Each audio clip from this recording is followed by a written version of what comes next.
আহ্বান করেছিলাম যাতে নিরস্ত্র ছাত্রের জন্য অর্থনৈতিক উন্নয়নের জন্য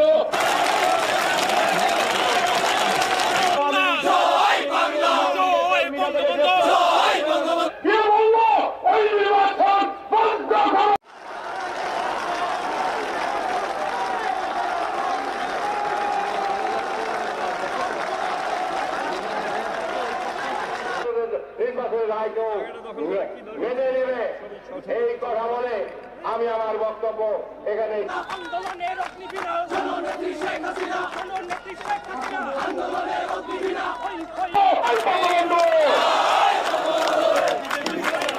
নির্বাচন কমিশনের তামাশা বন্ধ করবার জন্য আমি আহ্বান জানাচ্ছি যে এই তামাশা বন্ধ করে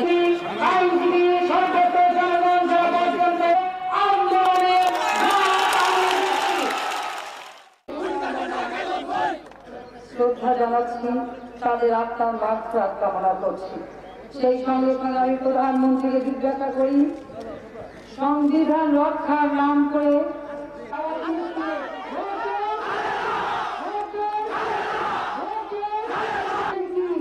এই তো আপনার রেজাল্ট শিটের চেহারা। তো আমি বলবো না